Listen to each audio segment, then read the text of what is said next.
आज मैं आपसे एक ऐसे टॉपिक पर बात करना चाहती हूँ जो शायद लाखों विमेन के दिल को टच करेगा। एक ऐसा सेंटेंस जो हमने कभी ना कभी ज़रूर सुना होगा, तुम तो सिर्फ हाउसवाइफ हो। या फिर कभी हमने खुद ही कह दिया होगा, मैं तो बस हाउसवाइफ हूँ। और सच बताऊँ, मुझे इस सेंटेंस का सबसे बुरा पार्ट हाउसवाइफ नहीं लगता। मुझे बुरा लगता है उसके आगे लगा हुआ एक छोटा सा वर्ड, सिर्फ। सिर्फ। एक मिनट के लिए सोचिए, क्या वाकई घर संभालना सिर्फ है? क्या सुबह सबसे पहले उठकर पूरे घर की रिस्पॉन्सिबिलिटी लेना, हर मेंबर की नीड्स समझना, उनका ख्याल रखना, उनकी हेल्थ, उनका रूटीन, उनकी हैप्पीनेस, क्या ये सब इतना आसान है कि उसके आगे हम सिर्फ लगा दें? आज की वीडियो उन सब विमेन के लिए है जो कभी अपनी वैल्यू पर डाउट करती हैं, और उन लोगों के लिए भी जो शायद बिना सोचे समझे किसी होममेकर से कह देते हैं, तुम तो घर पर ही रहती हो। एक घर में फर्नीचर, वॉल्स और डेकोरेशन होना इनफ नहीं होता। घर तब घर बनता है जब उसमें केयर होती है, वार्मथ होती है, डिसिप्लिन होता है, लव होता है और एक पॉजिटिव एनवायरनमेंट होता है। और ये सब ऑटोमेटिकली नहीं होता, इसके पीछे किसी की मेहनत होती है। क्या कभी सोचा है एक हाउसवाइफ दिन भर कितने रोल्स प्ले करती है? सुबह अलार्म से पहले उठना, सबके लिए ब्रेकफास्ट बनाना, बच्चों को स्कूल रेडी करना, हस्बैंड के ऑफिस का लंच पैक करना, घर की सफाई देखना, ग्रोसरी चेक करना, गैस सिलेंडर कब खत्म होगा, दूध कितना बचा है, इलेक्ट्रिसिटी बिल कब भरना है, प्लम्बर को कब बुलाना है, बच्चे का स्कूल प्रोजेक्ट कब सबमिट होना है। इतनी सारी चीज़ें उसके दिमाग में चल रही होती हैं। और सबसे इंटरेस्टिंग बात, ये सारी प्लानिंग उसे कोई डायरी देकर नहीं सिखाता, वो खुद मैनेज करती है। कॉर्पोरेट वर्ल्ड में इसे मैनेजमेंट कहते हैं। ऑफिस में अगर कोई टीम मैनेज करे तो उसको मैनेजर बोलते हैं, लेकिन घर में अगर कोई पूरा सिस्टम मैनेज करे तो लोग कहते हैं, इसमें क्या बड़ी बात है। सोचिए, अगर एक होममेकर स्ट्राइक पर चली जाए सिर्फ 2 दिन के लिए, तो क्या होगा? ब्रेकफास्ट कौन बनाएगा? कपड़े कौन धोएगा? बच्चों का होमवर्क कौन देखेगा? मेडिसिन का टाइम कौन याद दिलाएगा? किचन का स्टॉक कौन चेक करेगा? घर का बैलेंस कौन मेंटेन करेगा? तब हमें रियलाइज होता है कि जिस काम को हम नॉर्मल समझ रहे थे, वही एक्चुअली पूरे घर की बैकबोन था।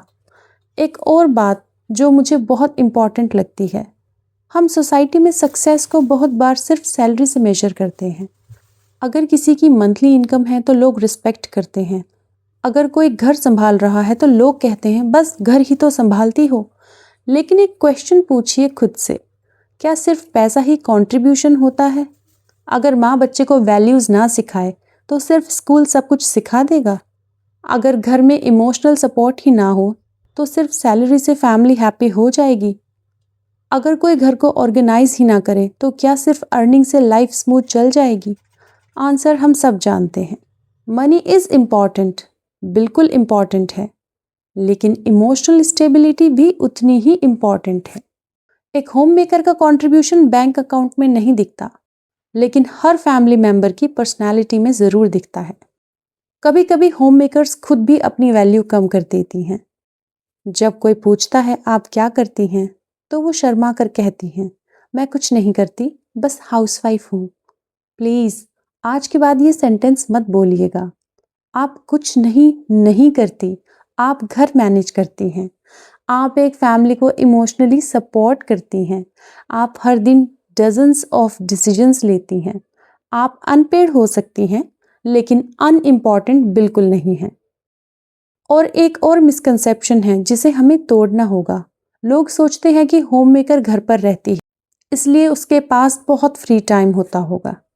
सच तो ये है कि होममेकर का काम कभी ऑफिशियली ख़त्म ही नहीं होता। ऑफिस का टाइमिंग होता है 9 से 5, लेकिन होममेकर का टाइमिंग मॉर्निंग से लेट नाइट तक, और इमरजेंसी हो तो मिडनाइट भी। No weekends, no public holidays, no paid leaves, no appraisal meetings, और कई बार तो थैंक यू भी नहीं। फिर भी अगले दिन वो वही स्माइल के साथ अपनी रिस्पॉन्सिबिलिटीज़ शुरू कर देती है। लेकिन इस वीडियो का पर्पस सिर्फ होममेकर्स की तारीफ करना नहीं है। मैं एक और इम्पॉर्टेंट बात कहना चाहती हूँ। अगर आप होममेकर हैं, इसका मतलब ये नहीं कि आप अपनी आइडेंटिटी भूल जाएं। खुद का भी ख्याल रखिए, अपनी हेल्थ को प्रायोरिटी दीजिए, रोज़ थोड़ा वॉक कीजिए, बुक्स पढ़िए, कोई हॉबी परस्यू कीजिए। अगर आप ऑनलाइन कुछ सीखना चाहती हैं, सीखिए। अगर फ्यूचर में करियर स्टार्ट करना चाहती हैं, उसकी प्रिपरेशन कीजिए। और अगर आप लाइफ टाइम होम मेकर रहना चाहती हैं, तो भी उस डिसीजन पर प्राउड फील कीजिए। A woman's worth is never decided only by her salary. उसकी वर्थ उसकी वैल्यूज, काइंडनेस, कॉन्फिडेंस और उसके इम्पैक्ट से डिसाइड होती है। और ये बात वर्किंग वुमन और होम मेकर्स दोनों पर इक्वली अप्लाई होती हैं। ये कंपैरिजन कभी होना ही नहीं चाहिए कि वर्किंग वुमन बेटर है या होम मेकर बेटर है। दोनों की जर्नी अलग है, दोनों के चैलेंजेस अलग हैं, दोनों रिस्पेक्ट डिजर्व करती हैं। अगर कोई वुमन ऑफिस संभाल रही है, वंडरफुल। अगर कोई वुमन घर संभाल रही है, equally wonderful. Respect should never depend on where a woman works. Respect should depend on who she is. आज से जब कोई आपसे पूछे आप क्या करती हैं, कॉन्फिडेंटली स्माइल करके कहिए, I am a home maker, I manage my home, my family and I am proud of what I do. इसमें कोई हेजिटेशन नहीं होनी चाहिए, क्योंकि जिस घर में प्यार, डिसिप्लिन, केयर और पीस होती है, उस घर के पीछे अक्सर एक स्ट्रॉन्ग होम मेकर होती है। और आखिर में मैं बस इतना कहना चाहती हूँ, हर वुमन की जर्नी अलग होती है। कोई ऑफिस जाकर अपने सपने पूरे करती है, कोई घर संभालकर अपने परिवार को मजबूत बनाती है, और कई वुमेन दोनों रिस्पॉन्सिबिलिटीज एक साथ निभाती हैं। इसलिए कभी किसी वुमन को उसके रोल के बेसिस पर जज मत कीजिए। और अगर आप खुद होम मेकर हैं, तो प्लीज़ अपनी वैल्यू कभी कम मत समझिए। आप जस्ट होम मेकर नहीं हैं, you are the heart of your home, you are the strength behind your family, you are a home maker.